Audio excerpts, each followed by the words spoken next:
Hello again. I want to take up where I left off last time with the Logos, the Tao, and the Hermetica, and panpsychism. But I want to begin by reading a little bit from the Tao. And the question is asked, what is the Tao? And the answer is, the Tao that can be understood is not the eternal cosmic Tao.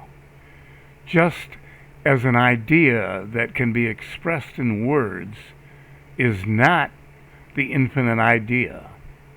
And yet, this ineffable Tao is the source of all spirit and matter. Expressing itself, it is the mother of all created things. This allegedly was written by Lao Tzu in 500 BC in China. And what I want to point out is that the ineffable Tao, according to Lao Tzu, expressed itself, which directly relates to the Logos of the Word. And more than that it was the creative source of all spirit and matter, and it was the mother of all things. Now that's interesting in that there is a divine feminine in Chinese thought, as opposed to the divine masculine that is in Greek thought and Hermetic thought. If you remember last time, I read about the initiation of Hermes and how 5,000 years ago on a pyramid that's in Saqqara, Egypt, were written the words that said that the Word was the Son of God and that it was the creator of everything, and that it actually moved on the dark waters of potentiality. Now this is interesting, and the reason that it's interesting to me is that in the book of Hebrews, in chapter 11, it states that by faith that we realize that the world was created from invisible things, so that the things that can be seen were made from things that cannot be seen. And then I want to mention that quantum mechanics and quantum physics now states that the way that the universe expands and the actual creation of the universe being created all the time happens from dark matter and dark energy. So there is a circular pattern that goes all the way back 5,000 years to Hermes, or Thoth, the Egyptian god, that spoke about these things, and it's written in hieroglyphs on a pyramid in Saqqara, Egypt, and that dates to 5,000 years ago. So this is not a new concept whatsoever. It, as I stated before, it began with the idea of Hermes, and that was established to be 5,000 years ago. And ultimately it was taken to Greece by Pythagoras, and it was picked up by Heraclitus and Plato, the Stoics, ultimately Philo, the Jewish philosopher of the first century. And then it was finally brought about by the Apostle John in John 1:1, stating, in the beginning was the Word, and the Word was with God, and the Word was God. And it goes on to say that everything that was made by the Word. So here we have a continuous, cohesive idea that consciousness is the creative source of the universe. And I've just been watching a video recently of Donald Hoffman, who is a cognitive scientist. He's actually Dr. Donald Hoffman, and he's at Stanford University, and he's written a book called The Case Against Reality. And he is proving, or trying to prove, through game theory and evolutionary game theory, that the place to start with the creation of the world and the nature of reality is not with physicalism and the Big Bang. It's not with the materialist. It's actually starting from the idea that consciousness was the creative source. And I would recommend very highly that you, take the time to research Donald Hoffman on YouTube. I mean, the videos are ubiquitous.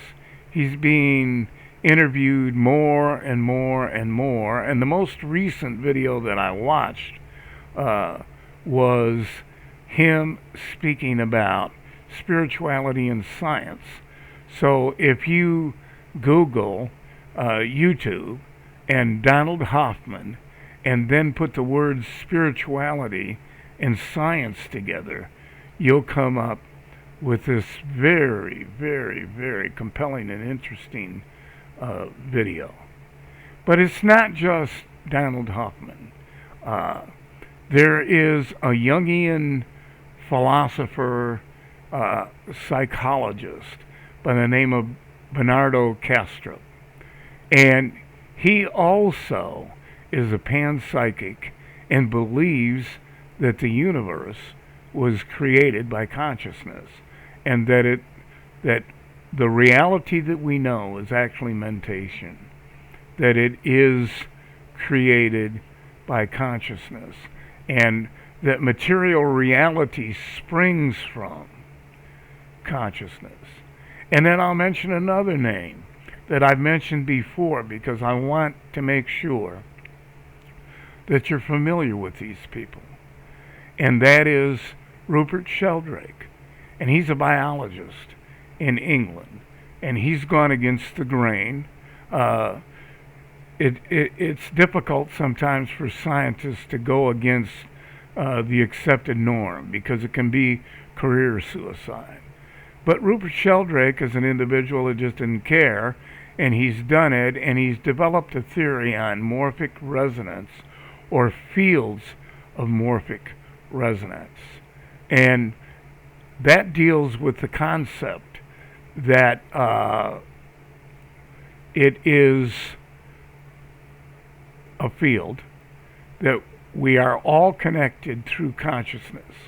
And for example, when you look at someone and they may have their back turned, and they sense that you're looking at them, if you stare at them long enough, they'll turn around.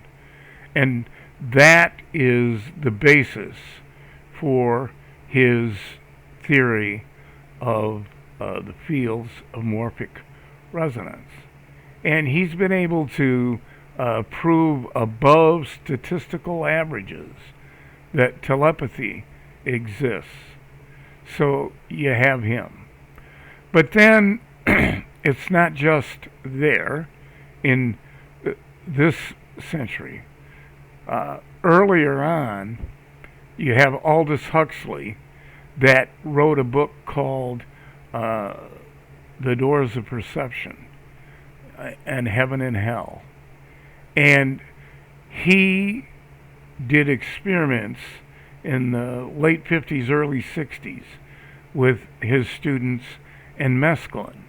And he came up with the concept from psychedelic drug use that the brain or the mind of an individual is a reducing valve that makes it so that we don't deal with all of reality.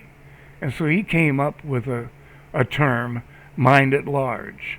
And so he believed from his experiences and experimentation that consciousness was in charge and that reality was much more complicated than what we see. And so there is just a plethora of people over vast periods of time that have suggested that the universe is mental. Of course, I last time spoke about the Kabbalion, and the first of 7 premises of the Kabbalion is the all is mind, the universe is mental. And then I mentioned William Walker Atkinson, and he has a couple of works that go along with the Kabbalion. And I'm quite sure that even though the Kabbalion is credited to 3 initiates, the actual author was William Walker Atkinson. And he has 2 works that I find really interesting. And one is called The Arcane Teaching, and the other is called The Arcane Formulas. And the Arcane Teaching gives a bunch of aphorisms about mental alchemy and how mentation works for the individual. And the Arcane Formulas is a practical guide that gives meditation techniques and so on and so forth to actually get oneself to the point where they can do mental alchemy. And it's very interesting. And both of those works, the Arcane Teachings and the Arcane Formulas, can be found online in PDF form because they're in the public domain. But I also purchased a book of them so that I could have an easy reference to read through and mark pages. And they're also, I believe, in Kindle form. What I would suggest is, if you're interested in understanding that the universe is mental, that it would be important to look into these sources. And I mentioned the Hermetica and the Tao and the Logos, of course, in both Egyptian, in the Hermetica, in Greek philosophy, in with Philo and first century Judaism, and then ultimately Christianity. And I mention those things because they're a full circle of a ubiquitous concept of the fact that the universe is a construct of consciousness. And this is all leading to the fact that I want to be able to establish the wisdom of eclectic and syncretistic spirituality. And the thing that's the most important, well, you could say, what do you mean by that? And what I mean is gathering mystical revelation that came from a lot of different sources, different religions, you might say. And within them are these mystical revelations. And also, they contain a bunch of cultural input that comes from the way people think about it. And you could say to me, well, how can you tell the difference? And how do you decide which is which? And I simply say that it's the way that it resonates. You need, I need, we all need to depend more on our intuition and what speaks to us from consciousness. Because if the creative source is consciousness, and we pick up all of our creative ideas from consciousness, then it follows that consciousness will give us the answers if we but trust our intuition. Now, once again, I'm at 15 minutes, and I'm going to cut it off right here. And from time to time, we're going to continue on with this particular subject because I think it's important. And in the meantime, whether you're watching this morning, noon, afternoon, evening, or in the middle of the night, please do a couple things. Like and subscribe, and also share it if you feel that it's beneficial for you. And realize that you are loved by the creative source of the universe. Talk to you later.